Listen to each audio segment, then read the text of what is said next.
What's up, everyone? John Brettinger from Techno Buffalo here. Apple's iPhone conference just ended. We got a ton to talk about. There were some surprises, some things we already knew, but a lot of Apple goodness. So if you missed the keynote, let me tell you everything that happened.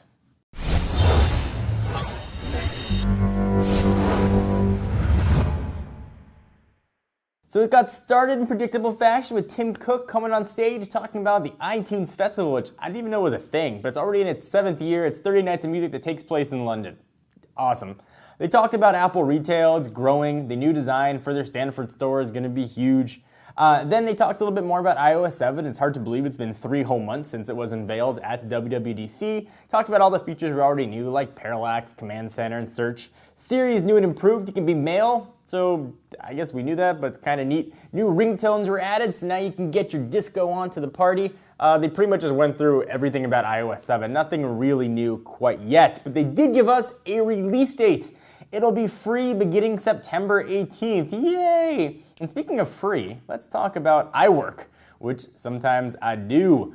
So all 5 iWork apps will be free on iOS for any new iPad, iPhone, or 5th generation iPod Touch. We don't know if you own a current generation, if you download it, if it'll be free, but we'll have that information very soon. But heck, free products.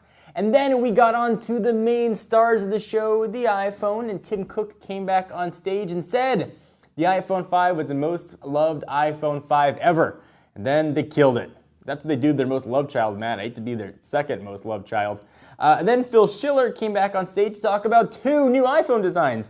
Who knew? First up, predictably, is the iPhone 5C, and that is the official name. They even poked a little bit of fun at the leak, saying, and I quote, "A few of you may have seen some of these shots on the web, and that's cool." But you know they didn't think it was cool. They're all like, stupid leaking factories from China sending these cases out. Anyway, it's going to be available in green, yellow, blue, pink, and white. The design has no seams, part lines, or joints. Then they talked about cases for the iPhone 5, which actually look pretty neat. They were designed around the camera and flash while still allowing the device's color to shine through. The back looks like a Connect 4 board. So you can still see the device color and sort of contrast with other new cases, which are made of hard-coated polycarbonate, also plastic. Inside the iPhone 5C, they built it with an all-new construction method that uses reinforced steel structure. So spec time, what does the 5C have?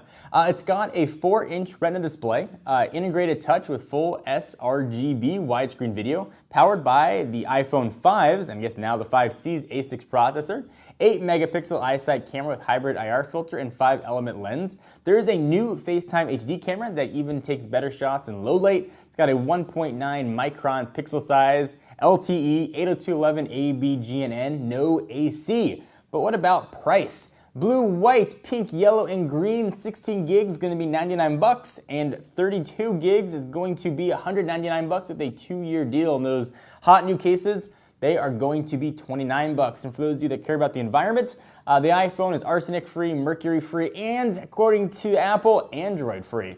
Then they showed a video, and Johnny Ive, in his cool Johnny Ive accent, said, and I quote, "The iPhone 5 is beautifully, unapologetically plastic."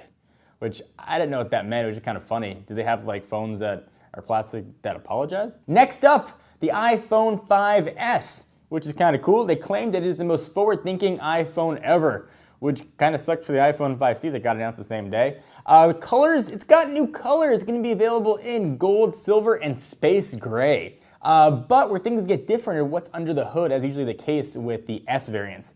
Being powered by an A7 64-bit chip, the first of any kind. 64-bit is crazy. It's got over 1 billion transistors, which is twice as many as the A6.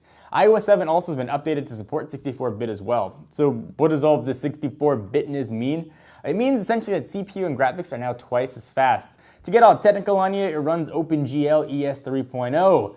And then it was demo time, and with the new iPhone, you know you're going to get epic games out there, and Donald Mustard took the stage and announced Infinity Blade 3, the completion of the trilogy. Until the next trilogy, I guess. But it does look predictably awesome. The graphics are absolutely gorgeous. It'll be available alongside the new iPhone 5S. And then Phil Schiller came back on stage, and he said the A7 has a surprise. It brought its buddy with it, the new M7, which is essentially a motion coprocessor. So it measures motion data continuously. Accelerometer, gyroscope, and compass support, all does all that kind of stuff. So anytime your phone moves, this thing is working. What it's going to do, though, is enable a totally new generation of health and fitness app, like the just announced now Nike Plus Move. Yay!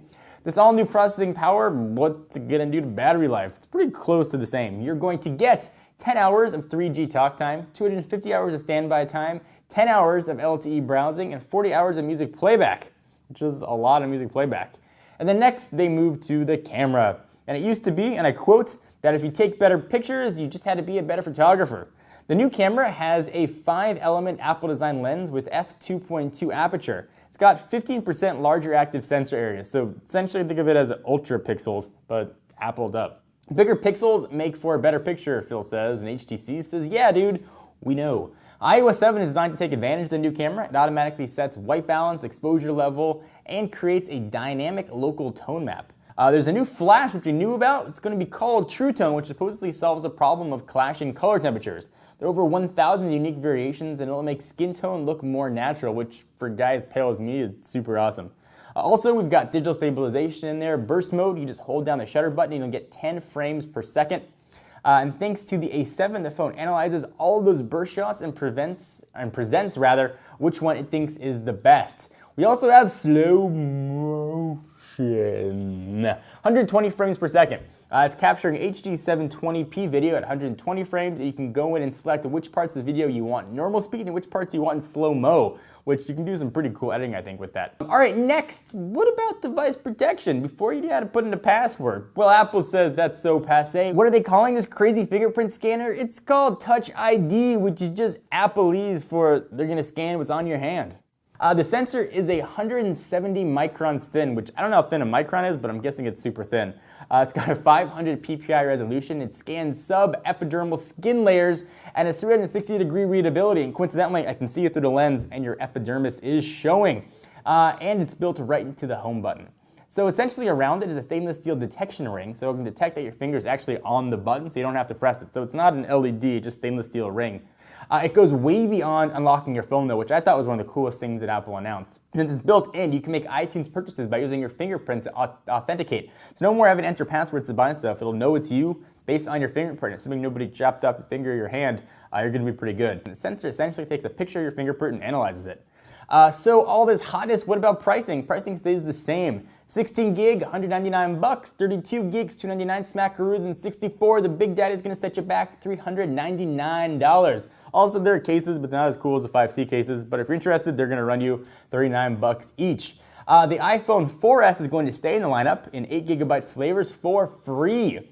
The 5C will be available for pre-order on September 13th, and the 5S and 5C will be available in stores on September 20th. It's going to launch first, at least, in US, Australia, Canada, China for the first time, France, Germany, and a few other countries all around the world, including Japan, Singapore, and the UK. The rest of the world, though, will come sometime in December. So a lot of awesome news and a lot of cool things that were included with the A7 processor and fingerprint scanning.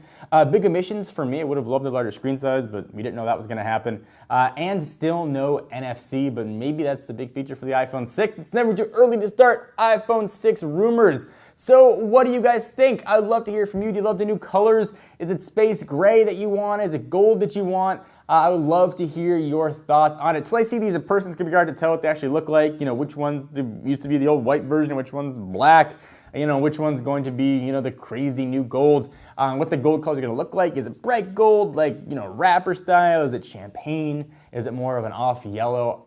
Don't know yet, but we'll know very, very soon. Leave all your comments right down below. I want to hear what you guys are excited about. Which color 5C are you going to get? Which color case you're going to get? I want to hear from you. And of course, stay tuned to Techno Buffalo for all the latest and greatest coverage on the 5S and 5C. I'm John Renter from Techno Buffalo. Hope you guys enjoyed. What's up, everyone? John here. Thank you for watching the video. If you enjoyed it, I certainly hope you did. Click on the subscribe button right under me in my pants region to get tons more tech videos from Techno Buffalo. We've got awesome unboxings, comparisons, reviews, recaps, and everything else you can think of in the tech world right here on the channel. Join the herd today! If you want to check out some more content, just click right over this way to see some other recent videos. See you guys next time.